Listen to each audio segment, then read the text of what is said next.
Bismillahirrahmanirrahim.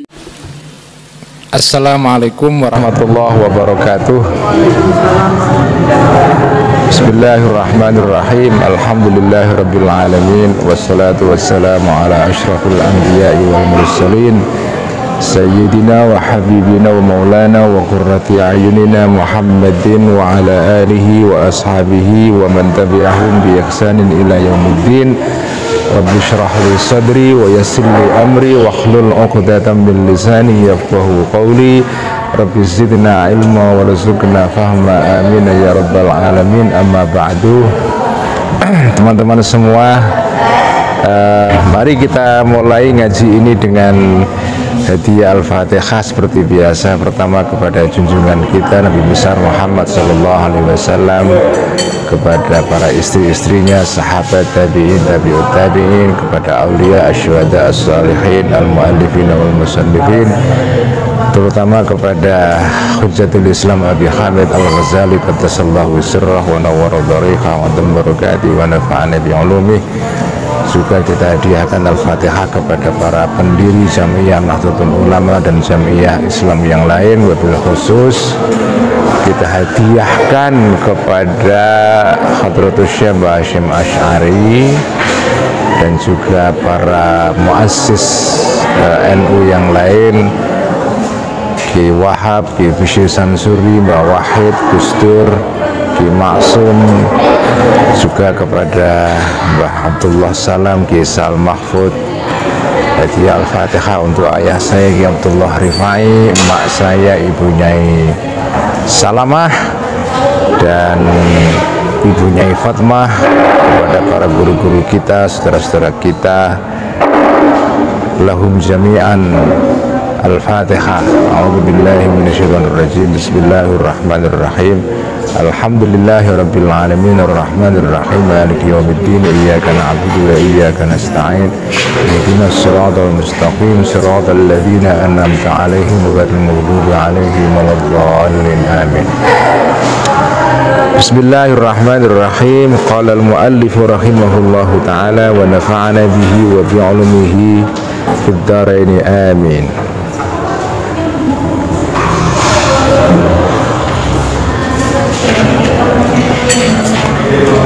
Rabbi yassir wa'in al-atharu. Jadi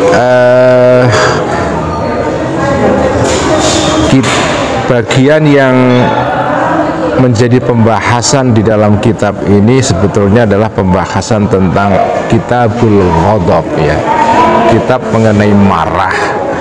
Nah, di dalam kitab marah ini ada sub pembahasan mengenai soal sifat yang merupakan antitesis atau lawan dari marah. Marah itu pasti karakternya adalah kekerasan, adalah kekasaran, adalah gerusa-gerusu, tidak sabar, dan seterusnya. Nah, kebalikan dari marah dan sikap-sikap yang lahir dari marah adalah sikap kehalusan, kelembutan, keramahan, dan seterusnya. Itulah yang di sini disebut dengan ar-rifqu, ya. Jadi kitab sub pembahasan di dalam bagian ini adalah membahas mengenai fadilatur rifqi, keutamaan dari kelembutan yang merupakan antitesis atau lawan dari marah itu. Nah, di sini Al-Ghazali membeberkan, ya, sejumlah dalil, sejumlah dasar berasal dari Al-Quran, dari hadis, dan juga dari teladan dari para sahabat, ya. Nah, sekarang kita masuk di dalam pembahasan tentang dalil-dalil tentang keutamaan keramahan atau kelembutan yang berasal dari al-athar atau teladan dari para sahabat. Al-atharu yaitu athar, jejak-jejak, artinya contoh-contoh yang berasal dari para sahabat, ya. Nah, di sini kita akan membaca beberapa contoh dan teladan dari para sahabat. Balagha, sampai Umar bin Al-Khattabi terhadap sahabat Umar bin Khattab radhiyallahu anhu, anna jama'atan, sesungguhnya segolongan, min ra'iyatihi, dari rakyatnya Sayyidina Umar, istakau, mereka itu mengadukan, min ummalihi, terhadap para pekerja atau pegawai atau gubernur-gubernurnya Sayyidina Umar, karena mereka memperlakukan rakyatnya dengan kasar itu.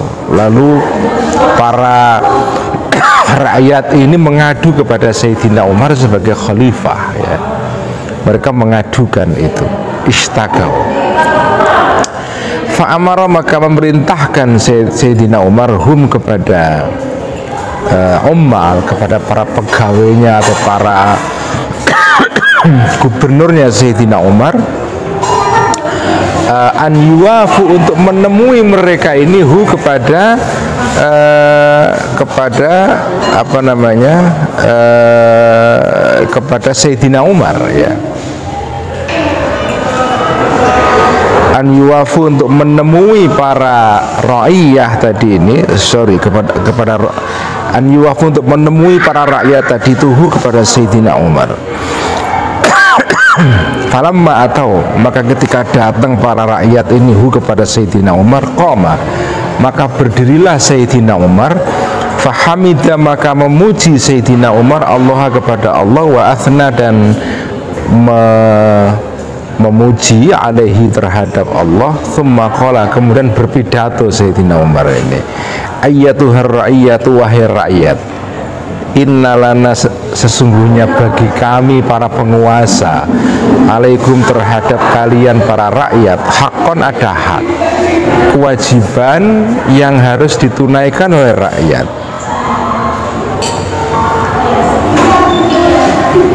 yaitu an-nasihatu bil ghaibi, yaitu nasihat, memberikan nasihat bil ghaibi, di dalam keadaan ghaib, tidak terang-terangan, ya. Jadi memberikan nasihat tetapi tidak secara publik, secara terbuka. Jadi memberikan nasihat itu kalau terbuka itu kan seringkali menimbulkan efek yang malah berbalik, bumerang, ya. Jadi kalau menasihati orang itu kalau bisa menasihati secara sembunyi-sembunyi, supaya tidak menimbulkan malu kepada orang yang dinasihati. Wal muawanatu, dan menolong alal khairi, terhadap kebaikan, itu adalah yang harus dipenuhi rakyat terhadap penguasanya. Nah, sebaliknya rakyat punya hak yang harus dipenuhi oleh penguasanya. Ayyuhar ru'atu, wahai para penguasa-penguasa, innalir ra'iyati, sesungguhnya bagi rakyat, ya, alaikum, terhadap kalian wahai para penguasa, hakon, ada hak. Penguasa juga punya kewajiban terhadap rakyat yang harus dipenuhi. Wa'alamu, dan ketahuilah, annahu, sesungguhnya keadaan berikut ini, la hilma, atau la hilma, tidak ada kesabaran. Al-hilmu itu artinya sabar, bukan dalam pengertian sabar secara umum, tetapi sabar dalam pengertian ada orang berbuat jahat kepada kita, kita sabar tidak membalas balik. Itu dalam bahasa Arabnya adalah al-hilmu. Tetapi kalau kita sakit, terkena musibah, kita sabar, itu bahasa Arabnya bukan al-hilmu, tetapi adalah as-sabru, sabar. Kalau kita tertimpa musibah sabar, itu sabar dalam bahasa Arabnya as-sabru. Tetapi kalau kita dijahati orang lain lalu kita tidak membalas balik, itu sabar seperti itu dalam bahasa Arab istilahnya adalah al-hilmu. Karena itu salah satu sifat Allah itu adalah al-halim. Allah maha sabar dalam pengertian hambanya berbuat salah tidak langsung membalas seketika, ya. Itu namanya sabar tidak membalas kejahatan orang lain. Nah, di sini ini adalah kewajiban penguasa yang harus ditunaikan kepada rakyatnya. Wa'lamu, dan ketahuilah para penguasa-penguasa, annahu, sesungguhnya keadaan berikut ini, la hilma, tidak ada kesabaran, ahabbu, lebih disukai, ilallahi, kepada Allah, wala ahammu, dan tidak ada kesabaran yang lebih luas manfaatnya dan pengaruhnya, min khilmi imamin, dibandingkan sabarnya seorang imam, warifkihi, dan keramahan dan kelembutan seorang penguasa. Penguasa yang lembut, penguasa yang halus, penguasa yang tidak bengis, itu tindakannya itu adalah tindakan yang sangat dicintai oleh Allah. Tidak ada tindakan seorang penguasa yang lebih disukai oleh Allah melebihi rifkunya, kelembutan seorang penguasa itu. Nah, ini di sini ini adalah poinnya, karena kita berbicara mengenai soal kelembutan dan kehalusan. Nah, di sini ini, jadi di sini ini adalah dalil ya yang menunjukkan bahwa kehalusan dan kelembutan itu sesuatu yang sangat dipuji dan mulia. Tidak ada tindakan penguasa yang lebih dicintai Allah melebihi kelembutan mereka kepada rakyatnya. Kalau kita lihat konteksnya, saudara-saudara ya, kita tahu kalau kita lihat sejarah politik pada masa lampau, ya semua negara-negara pada zaman Kanjeng Nabi itu kan negara-negara kerajaan, monarki absolut. Semua monarki atau kerajaan pada zaman Kanjeng Nabi itu semua absolut ya. Monarki absolut, di mana raja itu punya kekuasaan yang nyaris tanpa batas itu. Nah, di dalam sistem politik monarki itu raja itu berkuasa luar biasa. Nasib rakyat itu betul-betul tergantung kepada raja. Begitu raja itu bengis, habis semua udah. Itu, dan raja itu kan berkuasa sejak diangkat menjadi raja, didaulat atau dinobatkan menjadi raja sampai meninggal. Kekuasaannya seumur hidup. Kalau rakyat dapat raja yang bengis, udah mati dia. Nasibnya seumur hidup yang sengsara. Beda dengan hidup dalam era demokrasi, 5 tahun ganti atau ya 10 tahun ganti, enak ya. Kalau sistem monarki, begitu raja terpilih dan kebetulan kok rakyat dapat raja bengis, udah selesai, sengsara selama hidupnya itu. Tetapi kalau dapat raja yang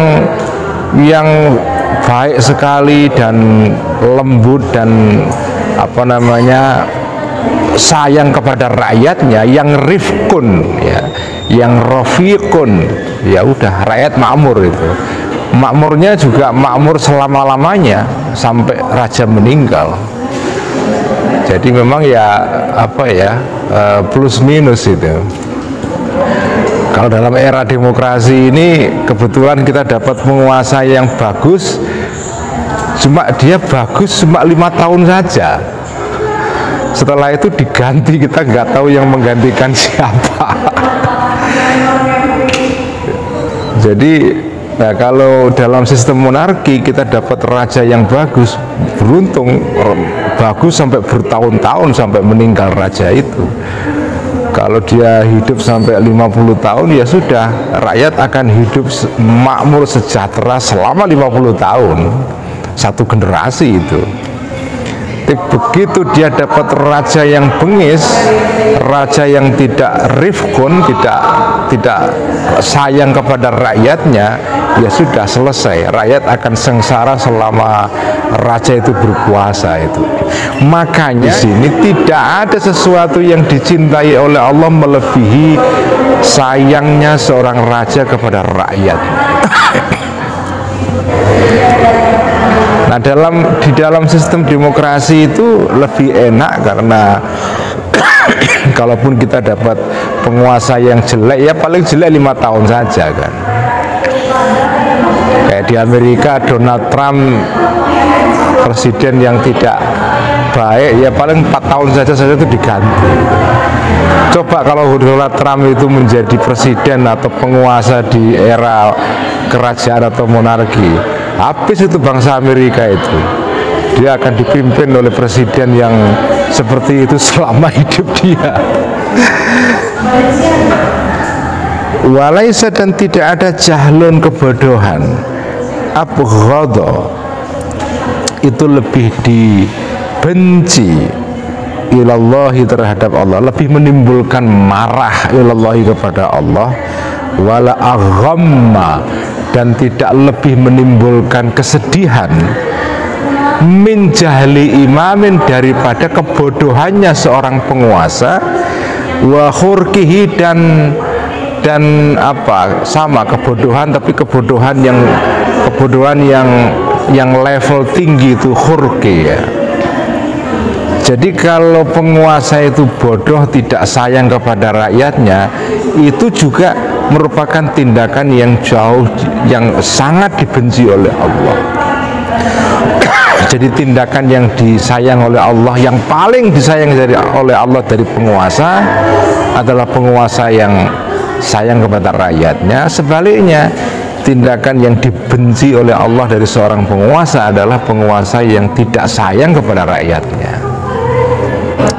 Wa'alamu, dan ketahuilah annahu, sesungguhnya keadaan berikut ini dhamir sya'an, man barang siapa ya'khudhu, mengambil, mengikuti, maksudnya mengambil ini ya, bil afiyati, dengan afiyah, dengan mengampuni, fiman, terhadap orang, baina dhuhroihi, di antara atau di depan orang ini, maka yurzaku, maka akan diberikan, atau yurzak, akan diberikan, dianugerahi orang itu al-afiyata, afiyah, keselamatan, mimman, dari orang-orang, huwa, yang orang-orang ini, dunahu, di bawahnya orang itu. Kalau ada orang bersikap mengampuni, tidak membalas dendam ya, terhadap orang yang sepantaran dengan dia. Kalau jenengan terhadap orang yang sepantaran dia, kalau jenengan terhadap orang-orang yang sepantaran dengan sampean bersikap afiyah, artinya mengampuni, lemah lembut ya, jenengan juga akan dikasihi oleh orang-orang yang di bawah sampean, rakyat sampean gitu ya. Jadi ini dalil menunjukkan betapa kelembutan, keramahan, dan kasih sayang terhadap orang-orang yang ada di bawah kita kedudukannya, itu sesuatu yang sangat dipuji oleh Allah Subhanahu wa ta'ala.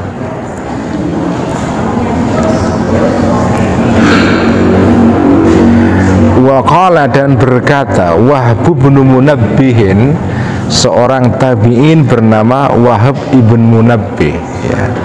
Ini seorang tabi'in dari Yaman yang di dalam sejarah Islam dikenal karena riwayat-riwayatnya yang berkaitan dengan kisah-kisah pada zaman sebelum Islam, kisah-kisah tentang orang Yahudi, orang Ahlul Kitab, Kristen, dan seterusnya. Karena Wahab bin Munabbih ini lahir di Yaman, tumbuh di Yaman, dan Yaman itu negara yang di sana banyak orang Yahudinya pada zaman dulu. Bahkan pernah ada kerajaan Yahudi di sana. Karena itu Wahab bin Munabbih ini punya pengetahuan yang cukup mengenai Torah, mengenai perjanjian lama, mengenai perjanjian baru dan seterusnya. Karena dia baca kitab-kitab sebelum Islam itu, baca Injil, baca Taurat dan seterusnya. Nah, kata Wahab bin Munabbih ini, dia mengatakan Arifku bunayul khilmi, ya. Arifku sikap halus, sikap kasih sayang, itu bunayul khilmi, itu seperti ya, atau menyerupai dalam bentuknya, dalam strukturnya. Ini bunayun dari kata binaun, ini tasghirnya kata binaun, ya.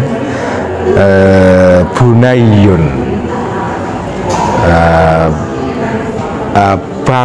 miniatur. Nah, itu bangunan kecil itu namanya miniatur, ya. Arifku, sifat rifku itu adalah bunayul khilmi, itu miniatur dari sifat kesabaran. Maksudnya bangunan kecil yang menyerupai itu namanya bunayun, ya. Tasghir itu, ya. Dari tasghirnya kata binaun, bunayun. Jadi sifat kesabaran, ya, al-khilmu itu seperti bangunan besar. Miniaturnya itu adalah ar-rifku, yaitu sifat apa, ya, kelemah lembutan terhadap orang yang menjadi bawahan kita, kelemah lembutan terhadap orang-orang yang sepantaran dengan kita. Itu merupakan miniaturnya sifat yang namanya al-khilmu, yaitu kesabaran. Yang al-khilmu ini adalah sifatnya Allah Subhanahu wa ta'ala. Ini kata Wahab ibn Munabbih. Dan Wahab bin Munabbih ini kemungkinan besar mengatakan begini juga berdasarkan pembacaan dia terhadap kitab-kitab sebelum Islam. Jadi kemungkinan kata-kata Wahab bin Munabbih ini adalah kutipan dari, mungkin dari Injil, mungkin dari perjanjian lama atau kitab-kitab yang lain yang sebelum Islam.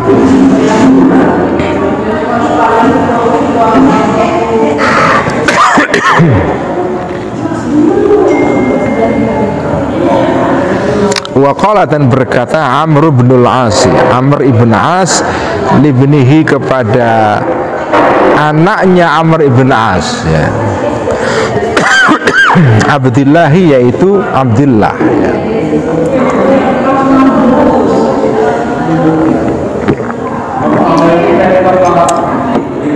Marifku,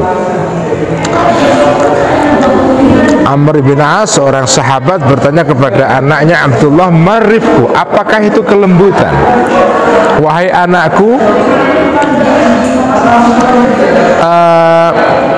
kamu tahukah apa itu yang disebut dengan kelembutan itu?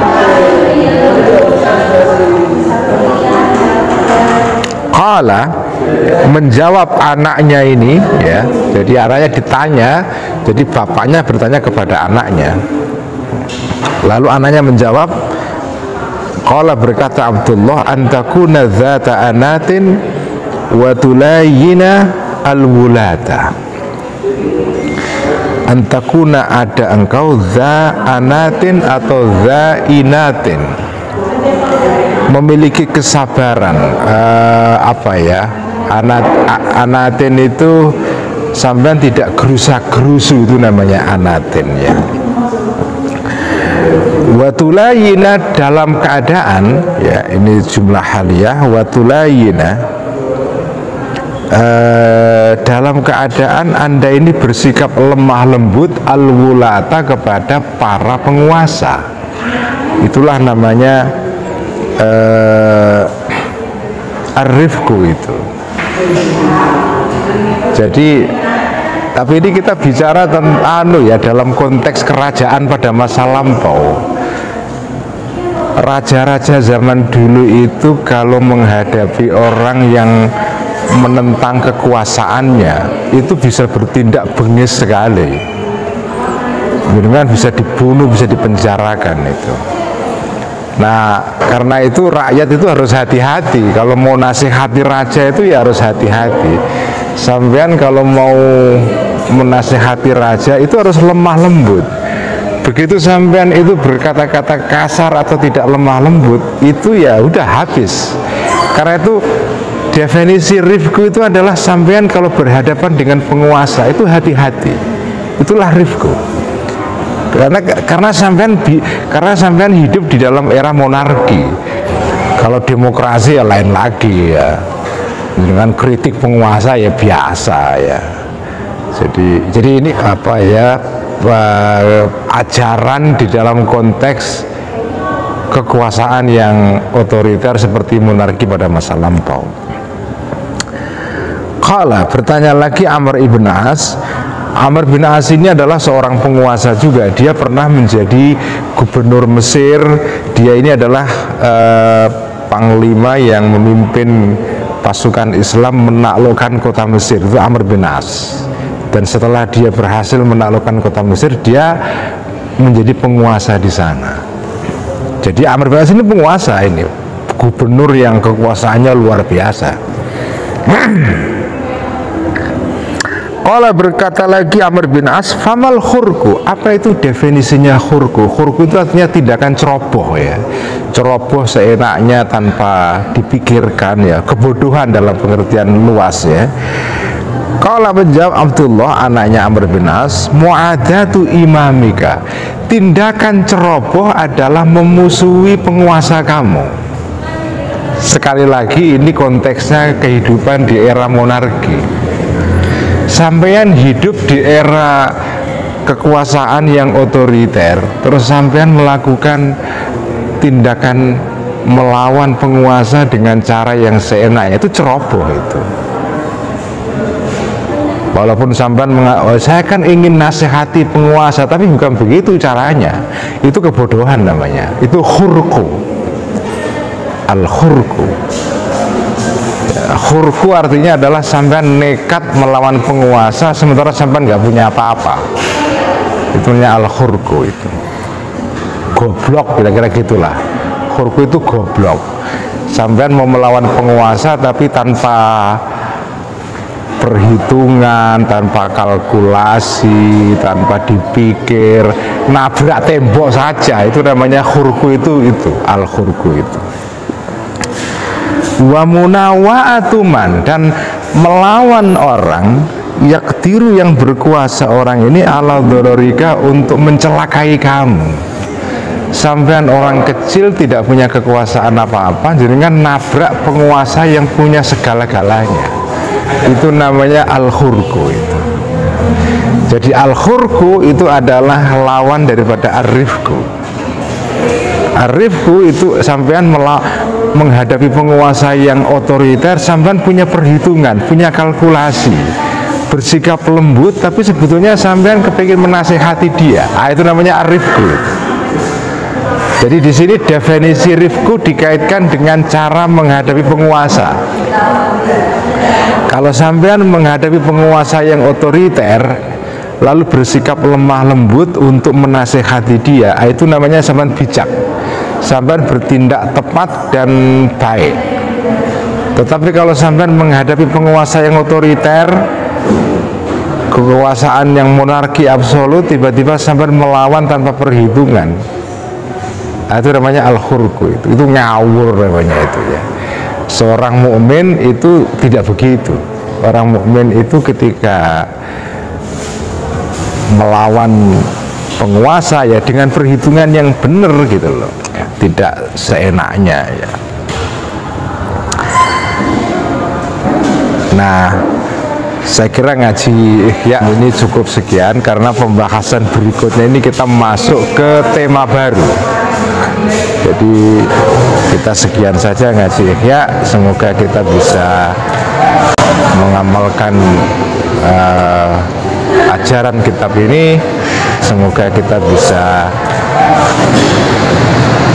dapat berkah dari kitab Ihya. Ya. Sekian, wassalamualaikum warahmatullahi wabarakatuh.